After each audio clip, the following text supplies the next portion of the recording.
of November this year, just a few days ago. And we wanted to have it on the 11th. But we, more than that, wanted Justice Nariman to deliver this lecture. Unfortunately, he was not in the country. So given a choice between having it on the 11th and having Justice Nariman, the choice was obvious.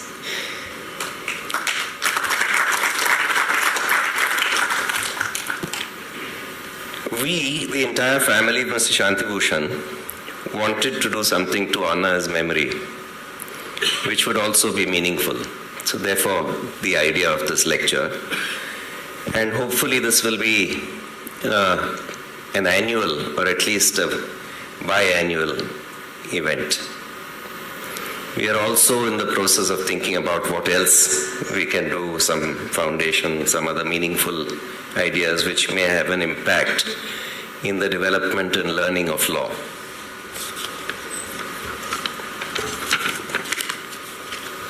Mr. Shanti Bhushan literally grew up with law in his blood. His father was a prominent criminal lawyer in the Allahabad High Court. And my father used to say that once I was passing through his office when he was a student in BSc, and I saw charts being prepared of various case laws for, against, and I just stood there and watched, and I was fascinated. And so I decided I must study law because I found it so interesting.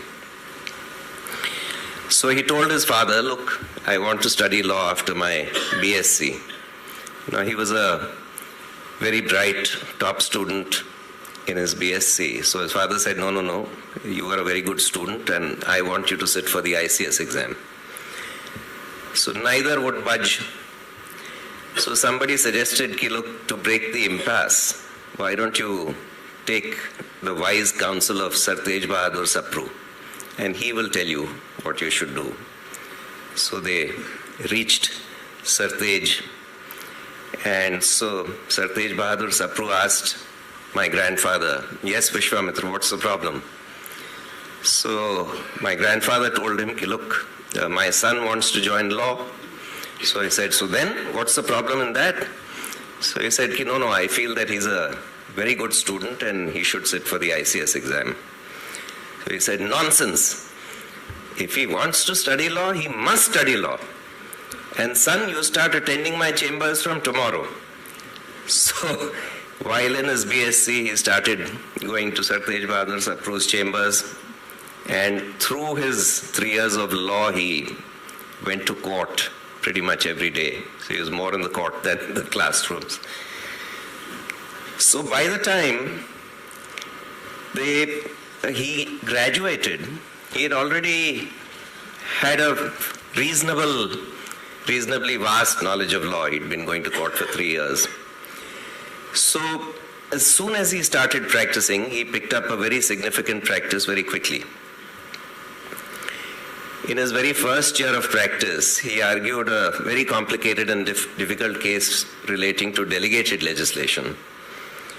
And the other side was the legendary Kanhaiya Mishra. So my father used to study nearly through the night Australian reports, English reports, American reports, and he got all the law and delegated legislation. So the case lasted a full 5 days. At the end of 5 days, when it was reserved, the judges went to the Chief Justice and said, we've just finished a long case which was argued by somebody in his first year of law, of practice.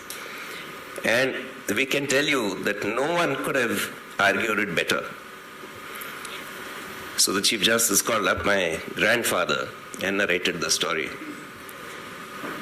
So he became one of the leading lawyers in the Allahabad High Court at a very young age. Then, of course, the election case happened in 1975, which, of course, you're all aware of, Mrs. Gandhi's election case,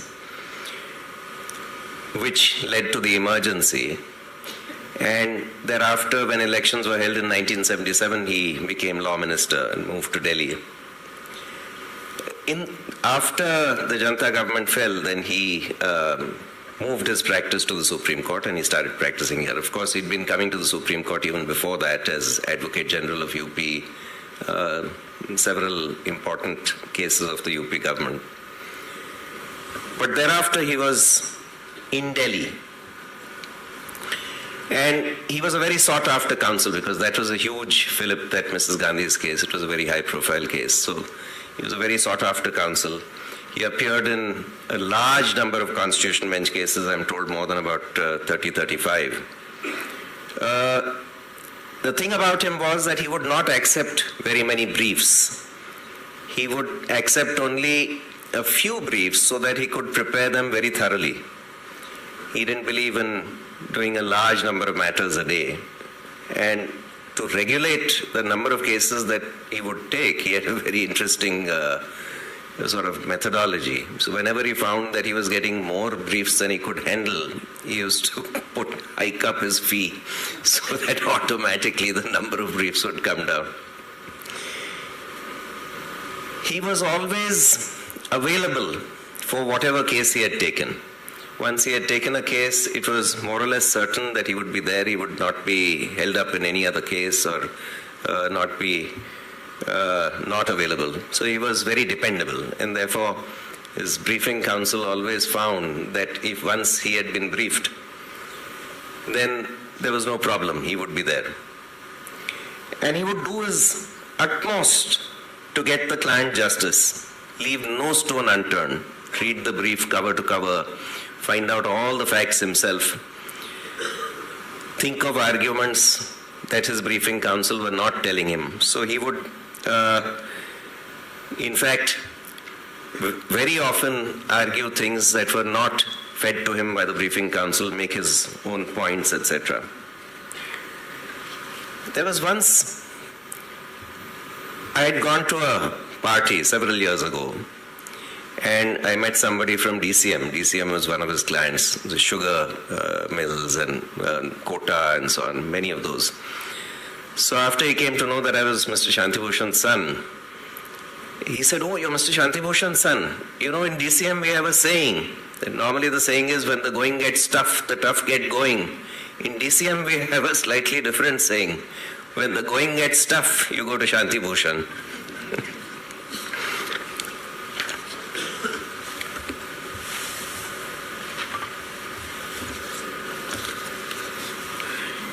What is it that made Mr. Shanti Bhushan stand out and command the stature and respect that he commanded from judges, lawyers, and clients alike? For one, he was a completely original thinker. His motto was that you first, if there is an act involved, you first look at the statute. You analyze the provisions yourself. Look at all the provisions, look at the structure of the statute. Analyze all the provisions yourself. And only then go to the case law. So he was a completely first principles lawyer. Of course, case law was important to him, and that always aided in the development of law. But the fact that he was a first principles lawyer is, I think, one of the reasons why he appeared in a large number of Constitution Bench cases and have the law laid down in several judgments, overrule several smaller bench judgments, and have fresh law laid down.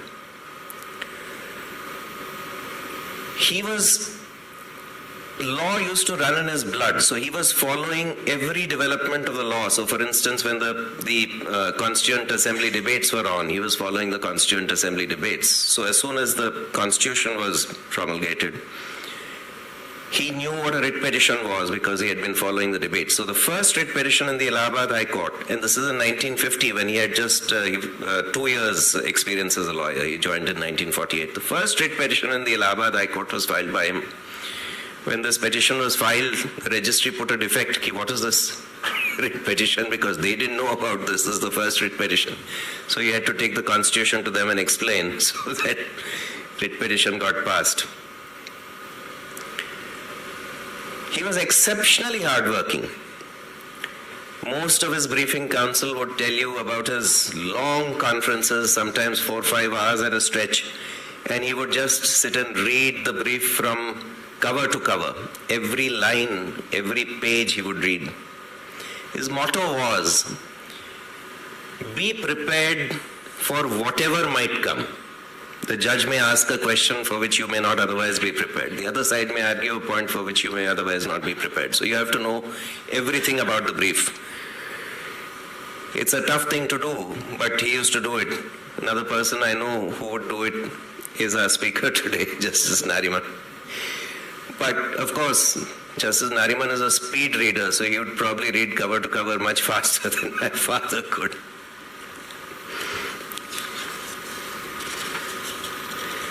His long working hours sometimes makes me wonder, what about a work-life balance? We hear so much about work-life balance these days, and I also believe that there has to be a work-life balance.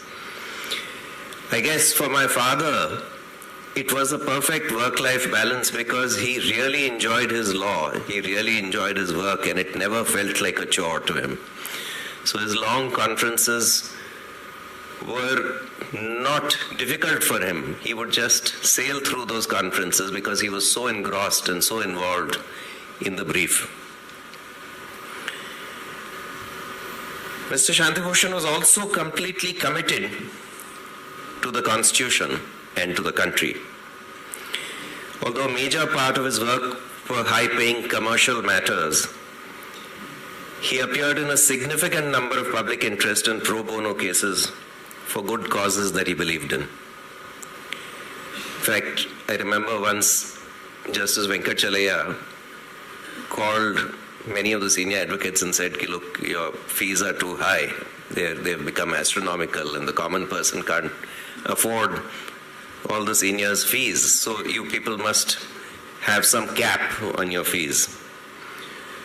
So many of the seniors decided to call a meeting and they were saying, yes, Justice Venkatachalaya is saying this and we must have a cap.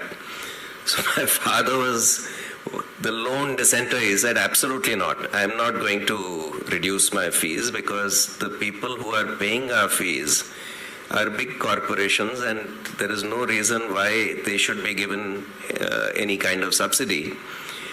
So, of course, you can say that a certain number of free cases should be done every year, or a certain portion of your time should be devoted to pro bono work. And I am already doing a lot of pro bono work, so that's all right. So once he refused, then everybody else refused, and that proposal of having a cap on fees never happened.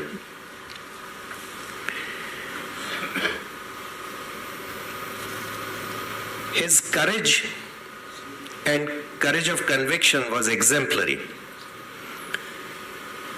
He was never scared of power or authority and was committed to doing the right thing. So he would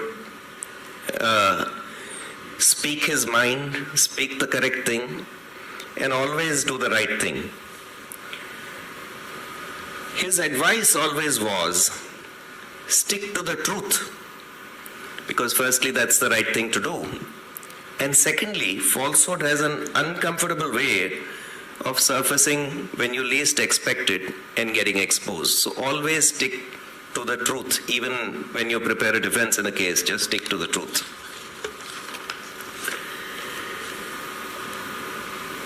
Our speaker today, Justice Rohinton Nariman, needs no introduction to all of you. And he was, as I said, the obvious choice for this, the centenary lecture for my father. Justice Nariman is probably the most exceptional public speaker today in the country. And hearing him speak is truly a treat. In fact, when I mentioned to several of my friends that we are having the centenary lecture and it is Justice Nariman who's going to speak, many of them were enthused to come only because it was Justice Nariman who was going to speak. Justice Nariman's knowledge, preparation, articulation, and ability to communicate with the audience is second to none. And all this generally without a scrap of paper. Every fact, every nugget of information is neatly arranged and embedded in his extraordinary brain. He doesn't need any papers to give his lectures. His knowledge of law is exceptional. Not just Indian law, American law, and law from all over the world. His memory is astounding and unbelievable. He truly has a photographic memory. He reads widely and remembers every word of what he's read. And this is truly a gift. I'd once asked him, because he was ordained as a Parsi priest at a very young age, and to get that priesthood, you have to read a lot of scriptures and remember all of them. So I said, is your memory due to the fact that you had to study all this for becoming a Parsi priest? And he said, no. It possibly helped me to become a Parsi priest, but the memory is something which is God-given. It is natural.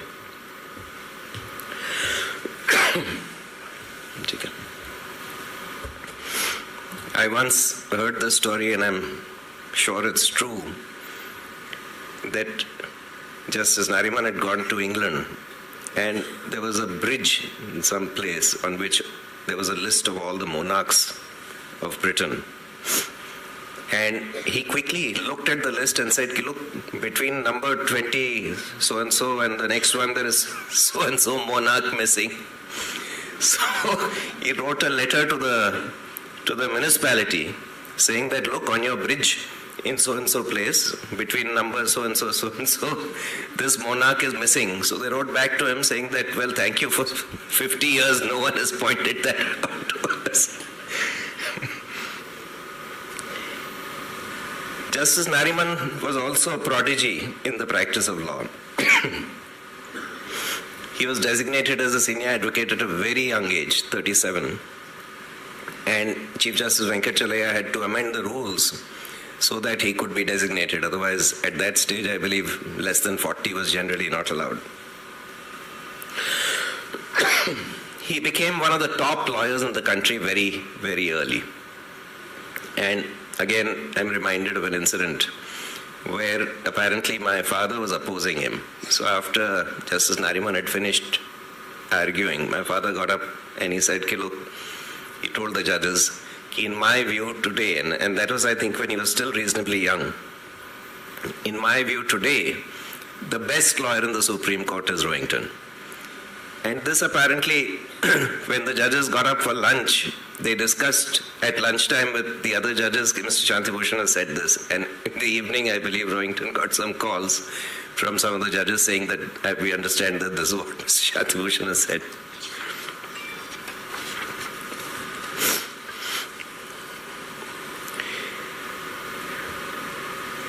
Justice Nariman was appointed Solicitor General again at a reasonably young age in 2013, and he got elevated, directly elevated as a judge of the Supreme Court in 2014. One of the few people who got directly elevated from the bar to the Supreme Court bench. I once asked him if he ever regretted accepting judgeship because of that he would not be able to practice after he retired, and he said no. His years of judgeship were the most satisfying and fruitful of his legal career. And that is because he pronounced several landmark judgments, because as a judge of the Supreme Court, you can lay down the law in many, many fields. So, of course, some of the prominent judgments are Shreya Singhal, where he struck down one of the few judgments where a law has been struck down on the ground of being open-ended, undefined, and vague, which was a facet of Article 14, but never used. A vague law is unconstitutional. And that is what he held, striking down Section 66A. Then there was the Constitution Bench judgment in Shaira Banu, which declared triple talaq illegal. And the importance of this judgment, apart from the triple talaq issue, was that manifest arbitrariness can be a ground for striking down a law, which is a very, very important proposition. He was also part of the 9-judge bench judgment in the Puttaswamy case, which held privacy to be a fundamental right. A large part of the insolvency law that we have today is all Justice Nariman's. Starting with Swiss ribbons, upholding the Act and interpreting various provisions of the Constitution, and leading to several other judgments on insolvency law. Post-retirement, Justice Nariman travels, lectures, reads. He's a voracious reader and is constantly busy. Of course, one of the perks of traveling so much is that he can be out of the polluted Delhi air quite often. Well, he is in very, very polluted Delhi, and we are very, very grateful to him to be here to deliver this lecture. He is also totally independent, fearless and forthright in his views. And one of the very important speakers today, which show the powers that be, or hold up a mirror to the powers that be, and speaks his mind absolutely fearlessly, which is so, so very important. His lectures on YouTube have thousands, often lakhs of views. He is an expert on the Indian Constitution, on comparative constitutionalism, comparative religions, and music. He has diverse interests and deep knowledge in all these subjects.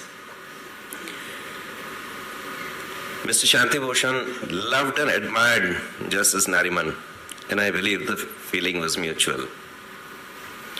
It is the Bhushan family's deep privilege that Justice Nariman has agreed to deliver this first and centenary year Shanti Bhushan Memorial Lecture.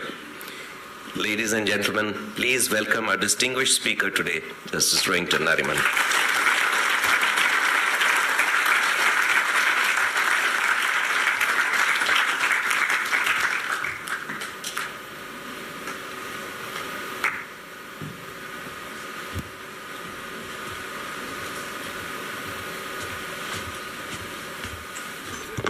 Thank you, Jayant.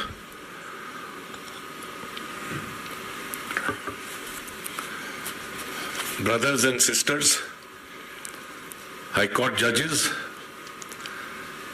retired judges from all courts, the entire Bhushan family, ladies and gentlemen. I was asked quizzically this evening as to what the subject of my lecture would be. So I said it's a centenary memorial lecture. Now a centenary memorial lecture obviously means that you are remembering the person who was born 100 years earlier. So the subject of my lecture this evening is entirely Shanti Bhushan, or Shanti Ji as we affectionately called him. Shanti Ji had a fantastic, long and fruitful innings. His voice was heard in the courts all over the country. His voice was heard in the ministers' chambers in Shastri Bhavan. His voice was heard in the Rajya Sabha while moving extremely important constitutional amendments. He therefore wore 3 hats and he won them all very well. You have already been told that he was born on the 11th November. And but for my spoiling the date, so to speak, we'd have had this lecture delivered on Armistice Day.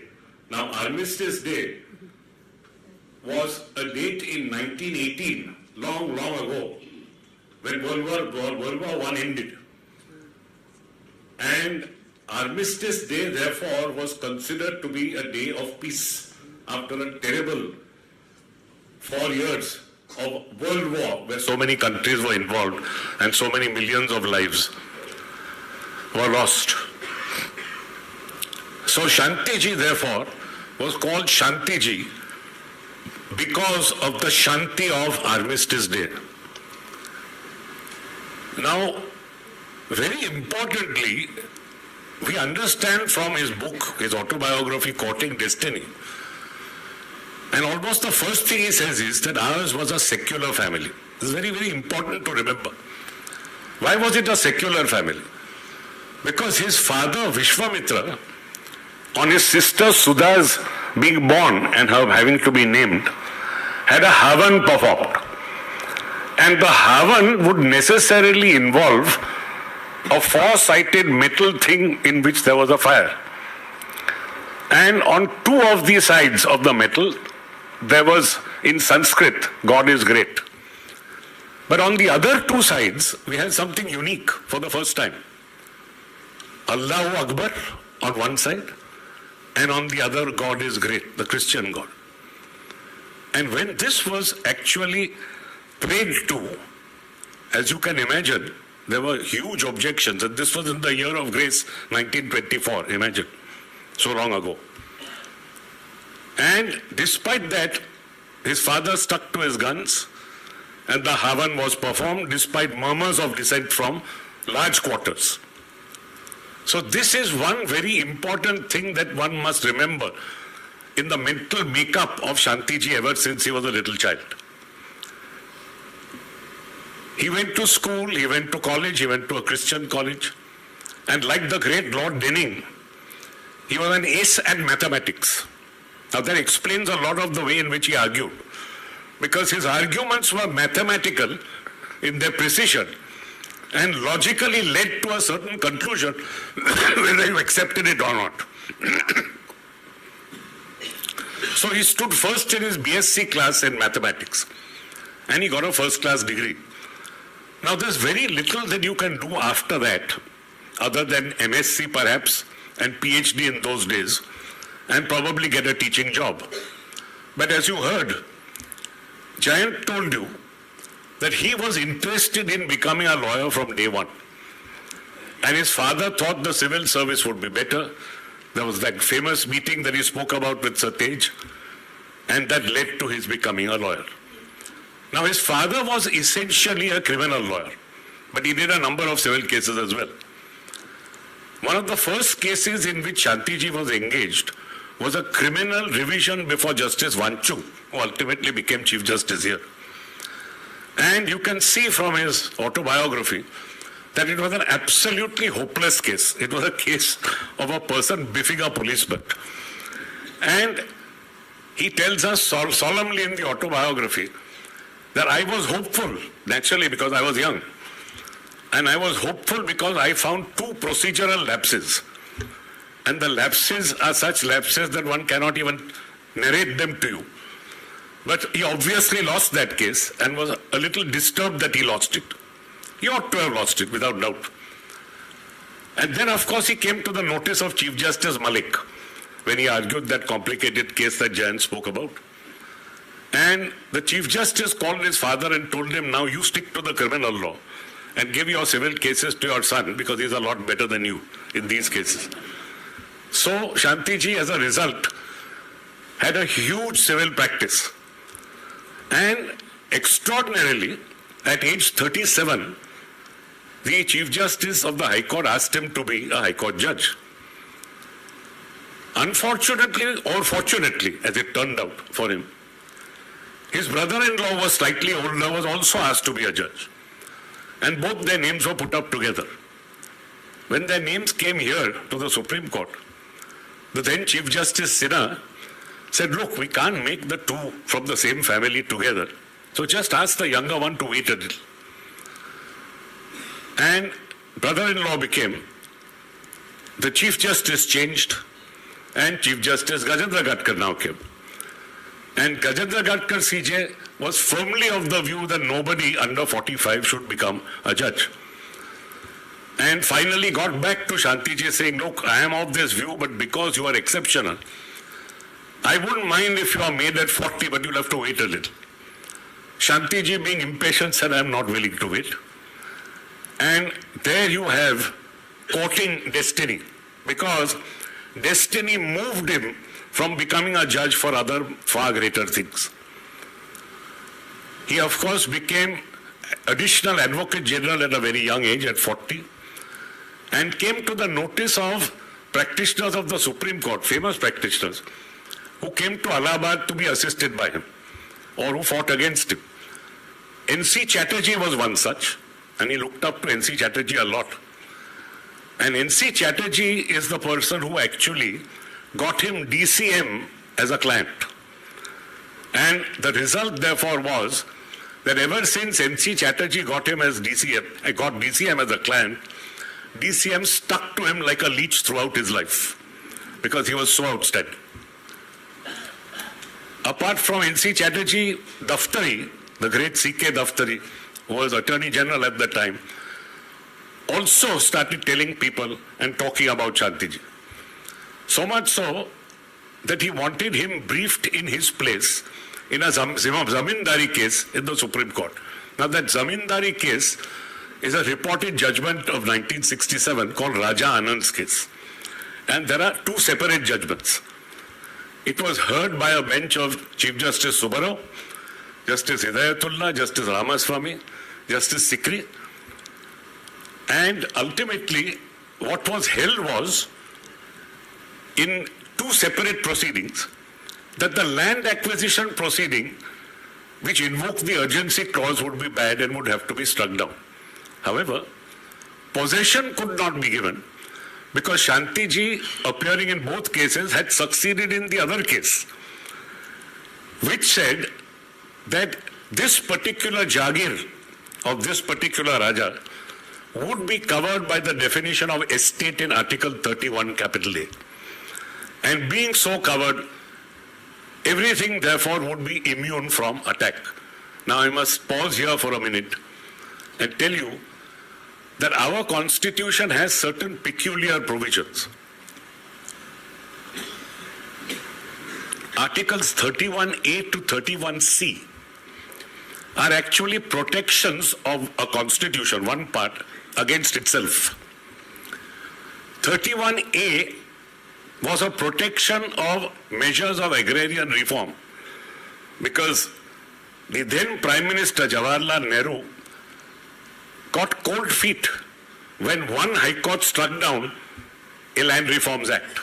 And even though two others had upheld it, he decided that belonging to the Constituent Assembly, which acted as a provisional parliament, he would yet push through a First Amendment in which agrarian reform laws got protected. Now, our misfortune, constitutionally speaking, is that not only did he push in Article 31A, which was limited to agrarian reform, but its companion 31B.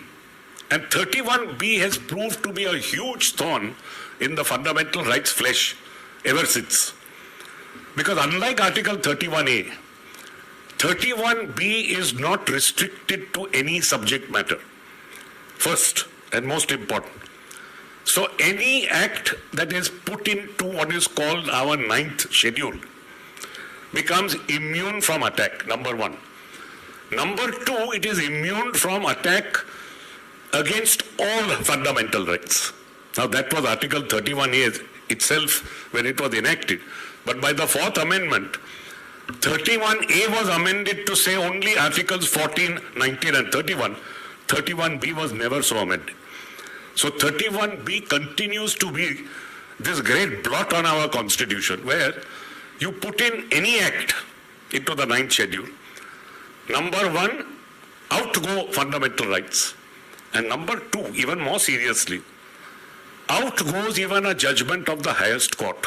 Now this is alarming because let's assume that the highest court of the land has declared either a section of that act or the act to be invalid. The act revives without more. So we had these two articles that were pushed in by the First Amendment. And Raja Anand succeeded in 1967 because his Jagir was protected as an estate. When we go on to see what Shanti Bhushan was up to in those years, we also find that interestingly enough, he spent a stint in jail. He was in jail for about a week. And what was he busy doing? In 1972, he was busy protesting against the price of essential commodities going up. And they put him in jail, along with certain others. And when, after a week, a magistrate heard the case, the magistrate asked Shanti Bhushan as to what procedure he should follow. So the magistrate followed the procedure that Shanti Bhushan gave him. Then he even asked him, what should be the sentence that I give you? Helplessly. So Shanti Bhushan said, listen, don't give the sentence you were thinking of, which is just to let her off.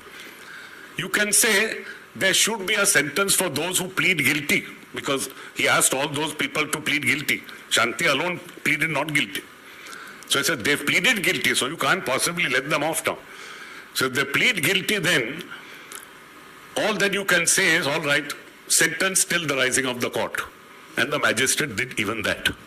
So such was the power of his persuasion that even as a prisoner, he was able to influence a magistrate to do what the rule of law required that magistrate to do. And then, of course, we come to the famous Mrs. Gandhi election case. Now, I have purposely picked up, because there's no point getting into the vast number of cases that this great man argued. But I have picked up one or two, and I will deal with them in a little detail, because they show him at his best. Now, in this first case, which was the election case, it was filed before a judge called Justice Broom. Now, Justice Broom was an English judge, and he knew several languages, including Bengali. So it appears that some Bengali senior advocate was conducting a long cross-examination before him. And every time he would disallow a question in cross, the Bengali senior advocate would abuse him in Bengali, thinking that the judge had no idea of what was being said. So this happened once, this happened twice, this happened the third time. The fourth time, Justice Broom looked at him indulgently and said, yes, you're quite right. Bengali is a much better language in which to abuse a judge than English. To the great embarrassment of that gentleman. But anyway, Justice Broom ultimately didn't hear the case, as you all know. Justice Jagmohan Lal Sinha heard the case. Now, Justice Jagmohan Lal Sinha, again, is one of those great men, unsung men, as it turns out, because the great Justice Khanna was very much sung. But like Justice Khanna, was a man who resisted every pressure, applied the law as he saw it, and ultimately declared the election of a prime minister as void. It's an amazing thing he did. And he did it in the course of his judicial duty.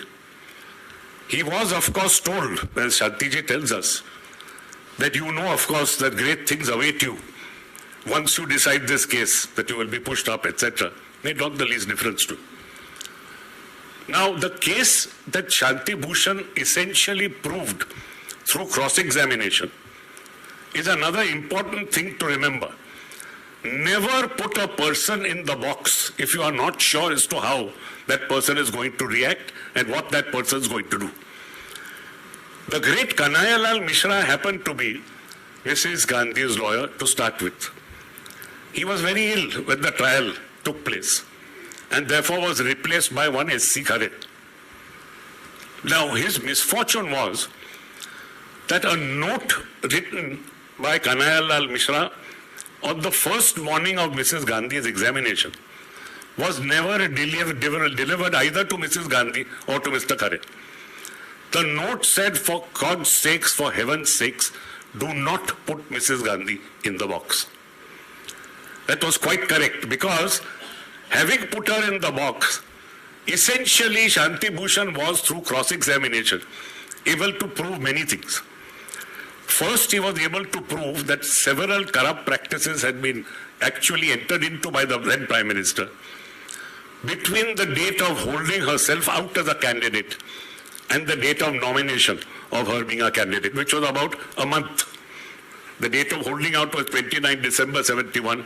The candidature was actually 1st February. So, the first thing that Shanti Bhushan was able to show was that a number of corrupt practices had been indulged in during this period. Second, he was also able to show that she engaged one Yashpal Kapoor as her election agent. And she had engaged him despite the fact that he was a government servant. Now, what he had done was, he had resigned on a particular day. The resignation became effective only on the day of the notification, which was some 10 days later. However, he became her election agent on the day in which he actually sent his resignation, which was said by the judge not to be good enough, and therefore yet another corrupt practice had been indulged in by having a government servant as your election agent. Now, on these and other grounds, finally, Justice Sinha declared her election void, and the result was that she couldn't stand for Parliament for another 6 years. A direct appeal is, of course, provided to the Supreme Court. And since the judgment was dictated in June 1975, the Supreme Court was on vacation. And the vacation judge at the time was Justice Krishna Iyer, another extremely courageous and independent judge. So he heard arguments now from Nani Palkhiwala on the one hand for Mrs. Gandhi and Shanti Bhushan for Rajnarayan.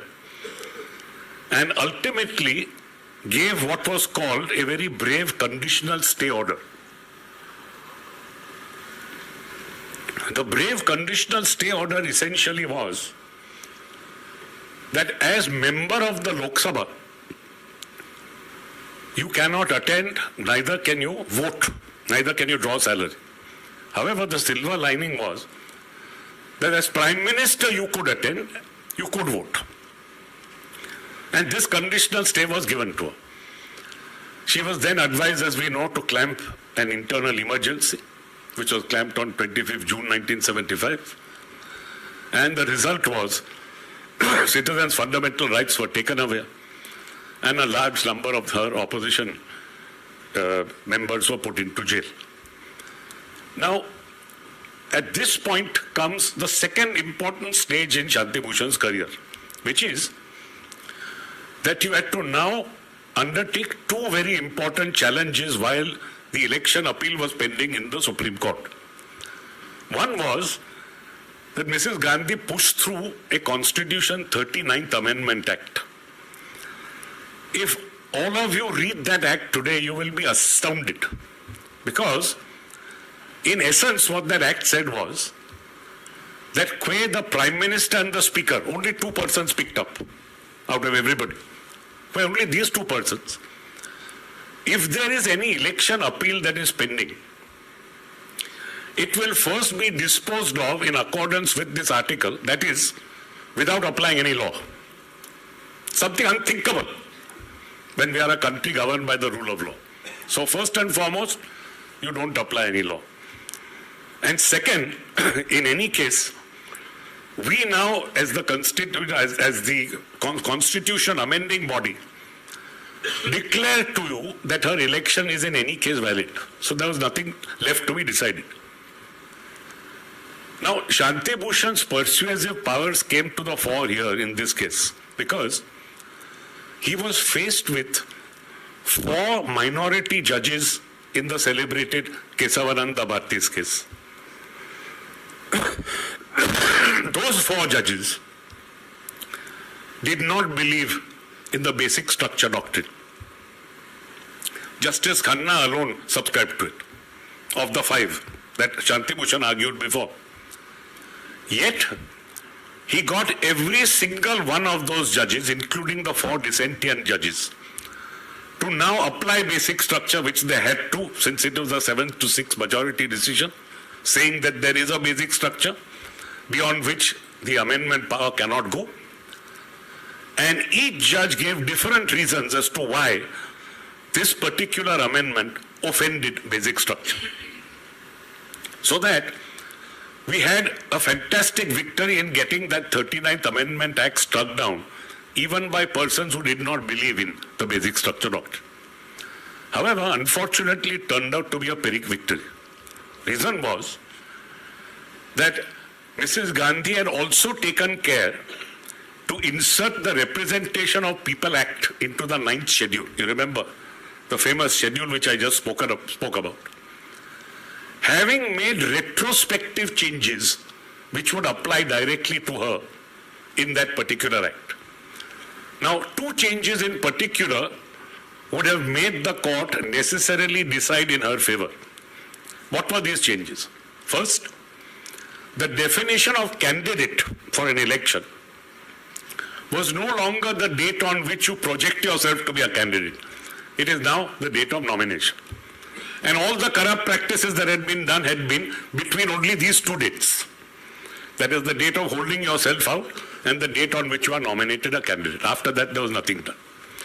And second, so far as Yashpal Kapoor was concerned, her election agent, it was said that all resignations of government servants shall take place only on the date on which they actually resign and not on the date on which their resignation is notified.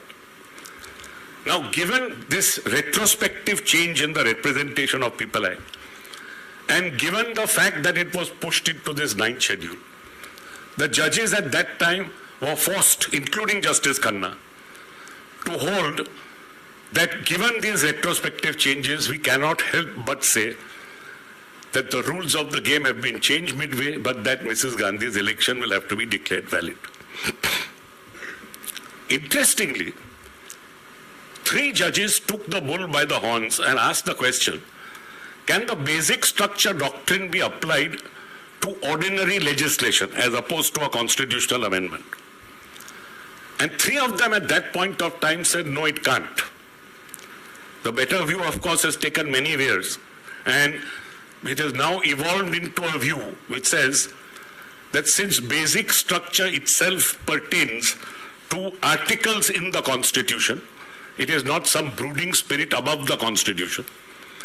The Constitution being above ordinary law, any violation of the Constitution by ordinary law would itself result straight away in the law being struck down. So whether you call it basic structure or you call it a violation of a constitutional provision or a cluster of constitutional provisions, the law has to now give way.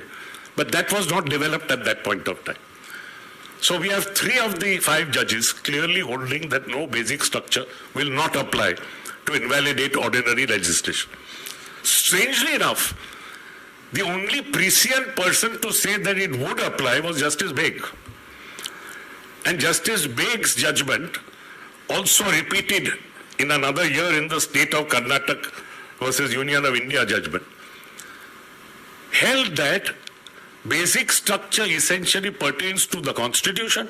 If it pertains to the Constitution in its articles, then the Constitution being above ordinary law, necessarily therefore, a basic structure challenge would have to succeed. But anyway, unfortunately at that point of time, the law had not developed. Because only a few years later, in Vaman Rao's judgment, Chief Justice Chandrachud had ultimately held that even though an act is put into the 9th schedule, the act being put into the 9th schedule itself by a way of a constitutional amendment would be open to challenge on the ground of basic structure. But that had not happened at that point of time. So, Mrs. Gandhi won her election. However, she suffered a huge electoral defeat almost immediately after, in 1977. And before she suffered that defeat, there was one other very, very important case which Shanti Bhushan argued, which again I want to talk to you about in some detail. That was the famous ADM Jabalpur versus Shivkant Shukla. Now in that case, 9 high courts in this country have said that the doors of the high court are always open to any petitioner, whoever he be, who complains of infractions of a preventive detention law. Now let me explain myself. At that point of time, you had the Maintenance of Internal Security Act as a preventive detention law. The question was, in marginal cases where they wished to catch Mr. X under that law, but Mr. Y was able to prove that I am not Mr. X, would the doors of the High Court be open? The High Court said, of course, they would be open, because Article 226 is still open and available to all of us during an emergency. Unlike Article 19, which gets automatically suspended the moment an emergency is declared. and other articles which then follow by way of notification. So, this judgment, therefore, was a judgment where Shanti Bhushan argued for some of the detainees. He was the lead counsel. And according to him, first and foremost, Article 21, which is the liberty article, is not the sole depository of liberty. Liberty exists even otherwise, apart from 21, which was not accepted by 4 out of 5 learned judges. And that in any case, what the High Court said about Article 226 was correct. Behoes Article 21. Suppose a detainee is able to show the court that a particular provision of MISA had not been followed. And this is preventive detention, detention without trial. So if you are able to show that a provision of the Act itself had been infracted, why can I not come to a High Court and get relief? Equally, why can I not say I am Mr. X when I am Mr. Y? Now all this should have been obvious, but then to our great misfortune, only one judge stood up, Justice Khanna. And 4 of the other learned judges said that the High Court's doors are completely barred. How they said it, God alone knows, but they said it. And I am very proud to have belonged to a bench which many, many years later has actually overruled this judgment. So in the privacy case which was spoken about, mine and several others, I see Brother Chalmeshwar here also, we all were of the view that this was a 9-judge bench and that therefore this blot on our constitution should no longer remain. And all of us went out of our way to therefore say why the majority judgment was bad in law.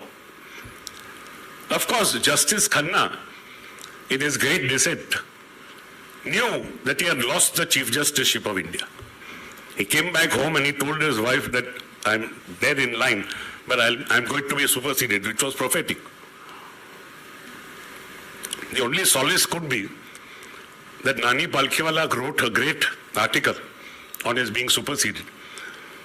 And he ended the article by saying, to the stature of such a man, the Chief Justiceship of India could add nothing. You saw how he was feted everywhere he went. And it is this great judgment in which Shanti Bhushan's arguments are again recorded in great detail. And it's a great misfortune that he lost. Now, you remember there are many such cases, fortunately for us, not just in India, but worldwide.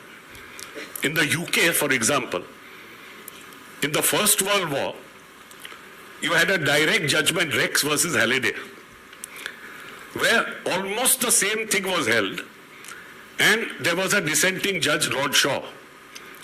You had the same in Liversidge versus Anderson in 1942, when World War II was actually at its height. And there again you had 4 members of the House of Lords saying one thing and Lord Atkins dissenting.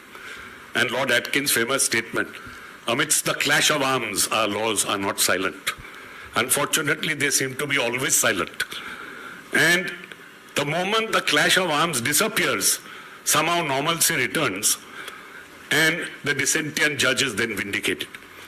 The interesting thing is, in each one of these, and in the great Korematsu case in the US, 1944, again 6-3, the 3 minority judges were again in Trump versus Hawaii, which is a recent judgment in 2018, said to be correct.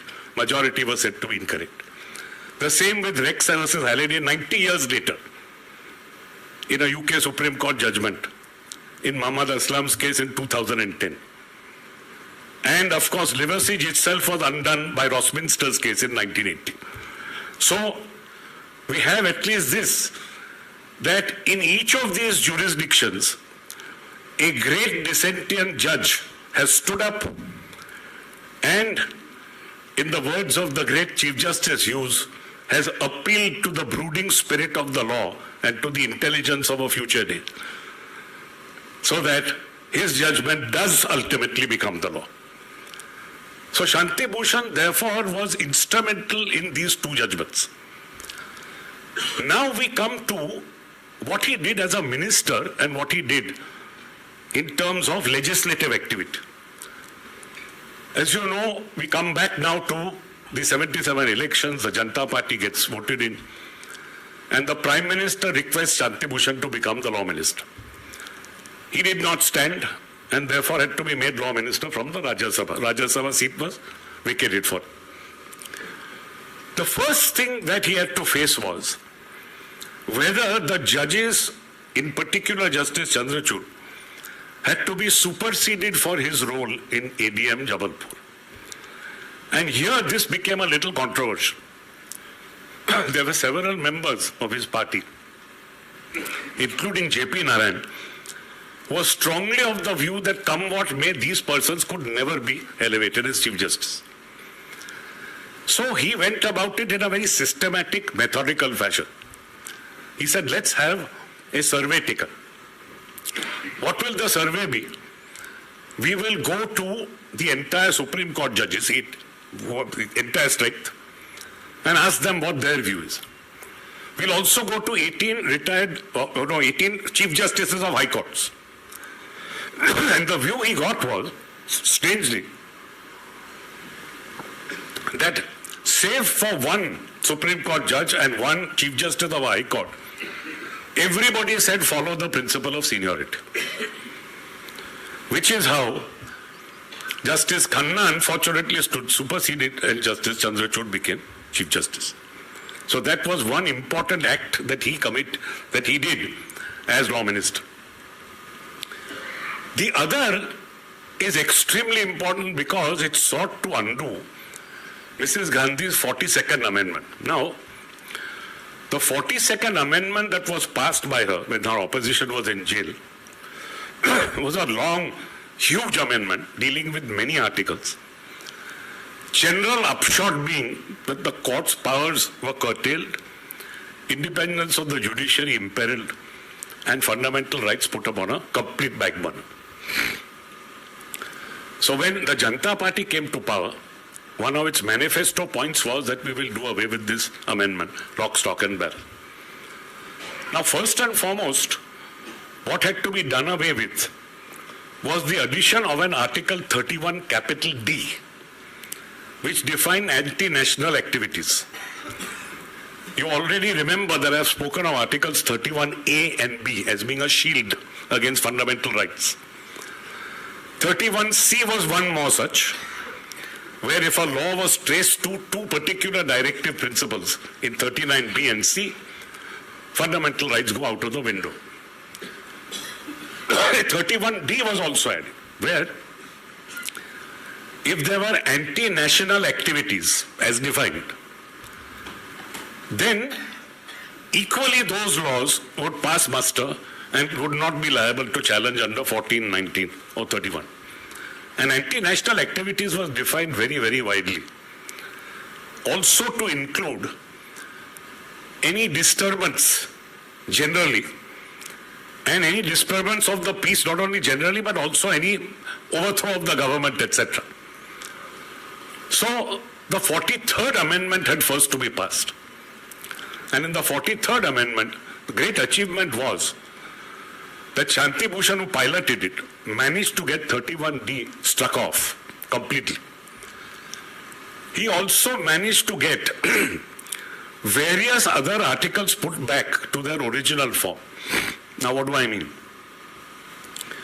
The 42nd Amendment, among other things, had made it very difficult for the High Courts and the Supreme Court to strike down legislation.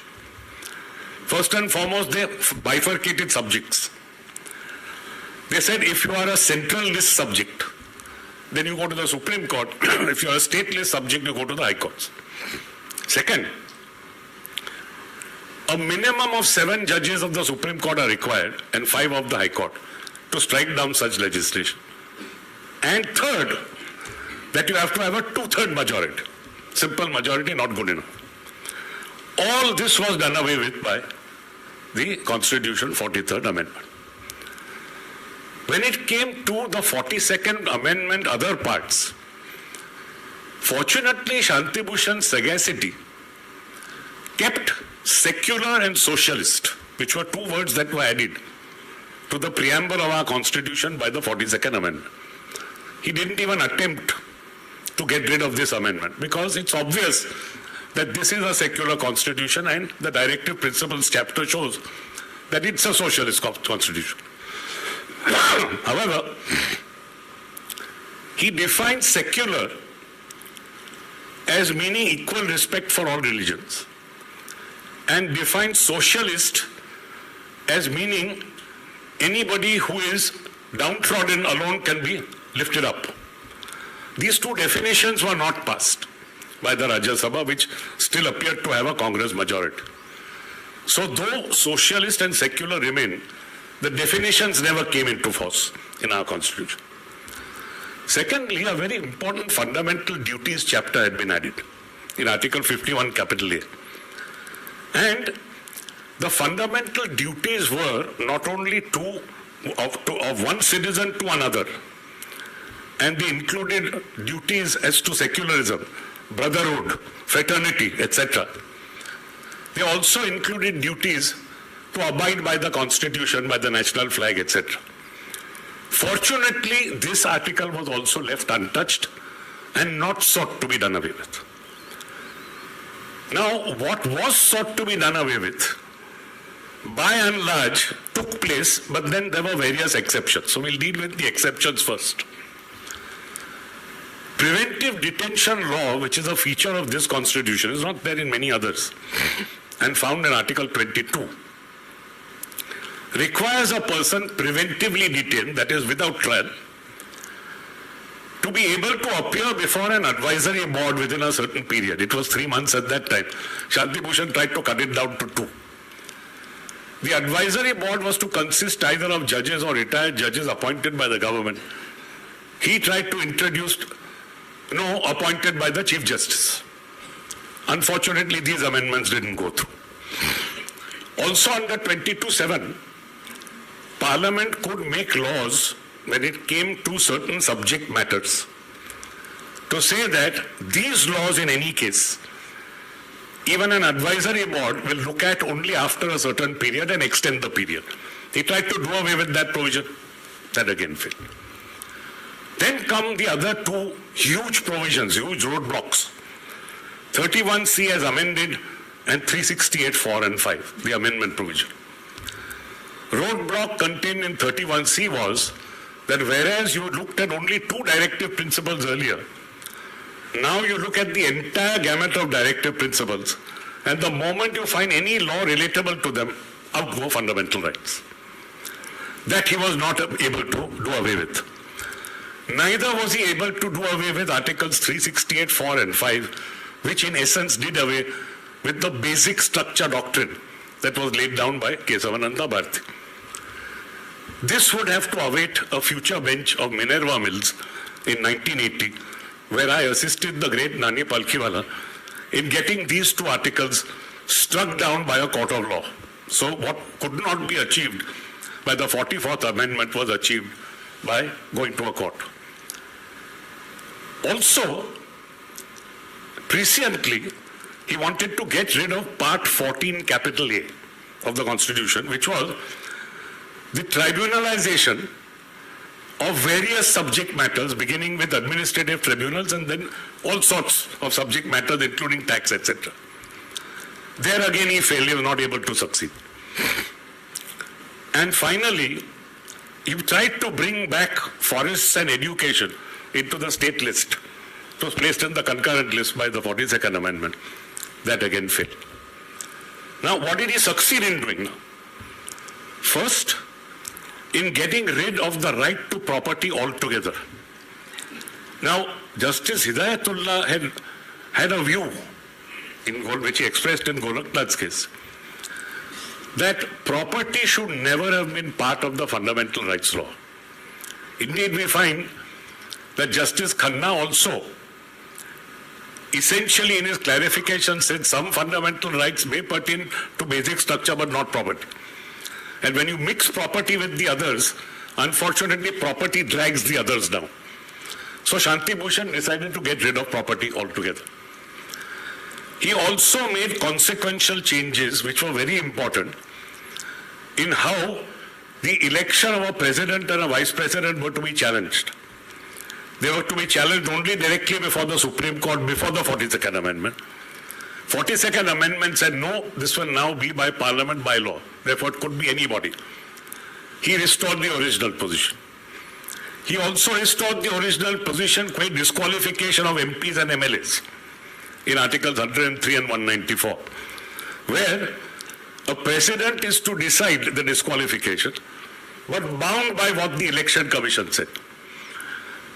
This was changed to saying, no, not bound by, you only need to consult. So it was free, therefore, for the president not to disqualify members belonging to his own party, for example. This was also brought back. Then there were two other very, very important amendments made where 257A was done away with. Now, 257A was a provision which again in essence said that the center may deploy troops in any state if it found that there was a law and order disturbance. So very, very wide powers given. This fortunately was also somehow or the other done away with. And finally, you also had the emergency powers tweaked considerably. And this is the most important part really of his amendment. Whereas earlier it was enough to have an internal disturbance, now you have to have an armed rebellion. Otherwise you can't declare an emergency. Second, Articles 20 and 21 become inviolable. Most important. 20 and 21 cannot be suspended during an emergency, thereby doing away with the majority in ADM Jabalpur and adding teeth to the basic structure doctrine. And most importantly, again, when you are to declare an emergency, you require the approval of your entire cabinet and you require to have the approval of both houses of parliament, 2/3 of each. And it can be only for 6 months at a time. Now, all these very, very important changes in provisions fortunately came about and did not have to go to courts of law. Equally, he was able to get the Representation of People Act out of the 9th schedule. So that also fortunately followed.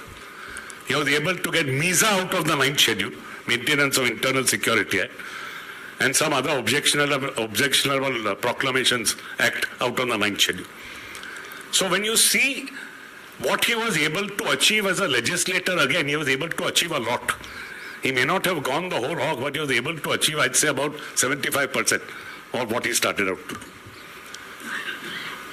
Of course, after the Janata Party broke up, he joined the BJP in 1980.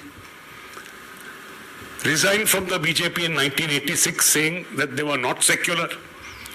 You remember how I started this speech by saying the secular tradition of his family was uppermost, also in his mind. Then, of course, he joined the Aam Aadmi Party in 2014. He took 5 lakhs plus 5 lakhs off me and donated 1 crore each time. So he donated much more than he took off me. And left it when he found that Arvind Kejriwal was letting in all sorts of persons to come in and stand for election. So here you had a man of tremendous commitment, a man who believed what he said and he stood up for what he said. For example, he had once said, he may be right, he may be wrong, that as many as 8 chief justices are corrupt. And he stood up to it.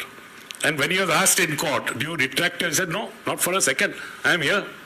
Like Napoleon, he stood with his coat open and said, shoot me if you will. You remember the great story of Napoleon. And when he came back from Mount Elba, Louis XVIII's troops were sent in order to get him back. And those troops would be at least 2,000 troops. All of them raised their guns.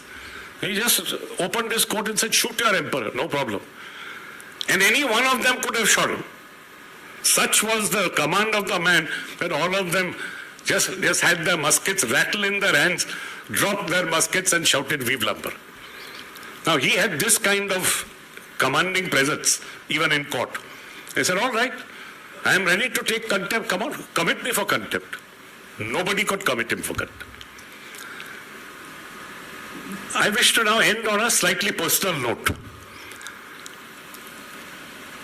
I loved and admired him, and I went at the fag end of his life, thanks to Pawan, his grandson, to meet and talk with him. And we must have spoken for about 2.5 hours that one morning. Here was a 95-year-old. He was amazing in his recall. He recalled every case that he argued. He recalled the case name. He recalled the party for whom he appeared. He recalled the counsel against whom he appeared, the judge before whom he appeared, what were the points and what was argued. So it was astounding to find this man at 95 all there and completely full of his fantastic and varied life. One can only say that Shanti Bhushan may not be with us, but that ultimately he lives in our hearts and our minds forever. Thank you very much.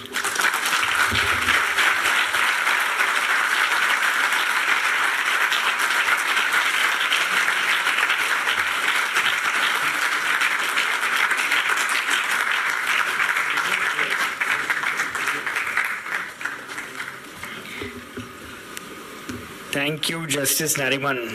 That was not only very, very, very informative for us.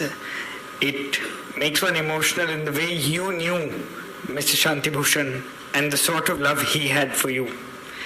In fact, sometimes if one had to disagree with him, particularly on the law, it would be very tough. He would be facing a thunderous response. The only thing that could sometimes change his mind was that I have a judgment by Justice Nariman on this issue. It could possibly change this. Today, my aunt Reena Chachi and Jain Chacha have arranged that we'll have food that he would love. So chola bhaturas from quality were arranged to have. So thank you for coming, judges of the Supreme Court, judges of the High Court, members of the Bar, the Supreme Court Bar Association, family and friends. We would like to invite you for dinner to have something that Baba would also enjoy. Please, let's proceed for dinner downstairs. Thank you.